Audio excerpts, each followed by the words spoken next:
Okay, so one thing about physiology is it may seem like it's sort of a bewildering, list of facts and things like that to be memorized. But one thing the author of the book points out is that there are in fact themes, and I think eventually as you go through this class, it'll become clearer as you go the further you get into the class that you don't really have to memorize everything. Certainly there are things you have to learn and memorize, but what we're really going to be doing is a lot of building on knowledge and putting knowledge together.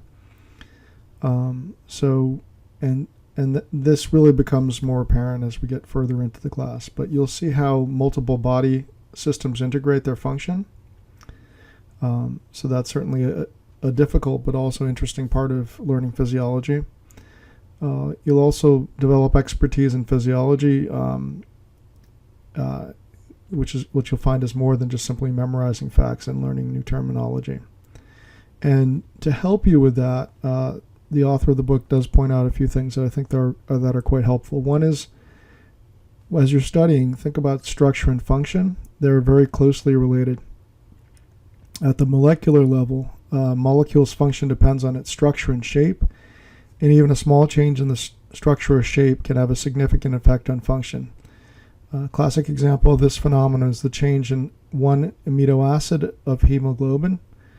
If you have this one small change in the protein, it converts a normal hemoglobin molecule into the form associated with sickle cell disease. Continuing with this idea of structure and function being closely related, another thing you'll find over and over again in physiology is there's this phenomenon called compartmentation. So if we look inside a cell, you find compartmentation. A cell is divided up into multiple compartments. You have, first of all, you have the extracellular space, and then the intracellular space. Within the cell itself, you have the space within the nucleus versus the rest of the cell, and even which is the cytoplasm. And within the cytoplasm, you have organelles, which further divide the space up. You can think about similar type of compartmentation for tissues, organs. The body itself is divided into different compartments.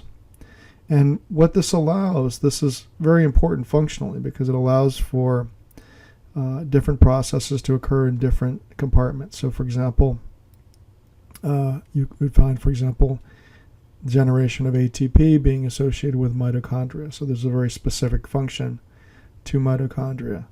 The nucleus, within the nucleus, there's other functions that are involved there, ribosomes and so forth. So each part of a cell has a different function, and the reason we're able to have these different functions within a single cell is because of this phenomenon of compartmentation. And at the whole level of a whole organism, this also occurs. We have different types of organs and so forth, which are essentially function as different compartments, and they have different specializations. Another theme is that organisms need energy. So life requires a continuous input of energy. And for most life on Earth, the ultimate source of this energy is the sun. So in other words, organisms are what you'd call in physics an open system. Energy, there's always necessary for energy to be coming into the system for life to continue. And in fact, we need more than just energy. We also need materials in the form of nutrients and so forth. Another theme is information flow coordinates body functions. So at the cellular level, we have information flowing from DNA to RNA to proteins. At the body level, we have cell-to-cell communication occurring via chemical and electrical signals. So these will both be big themes that we'll talk about a lot in this class. And then finally, there's this idea of homeostasis that's actually very important. So, and we'll go into this in much more detail, but the idea of homeostasis is that organisms survive in challenging habitats by coping with changes in the external environment.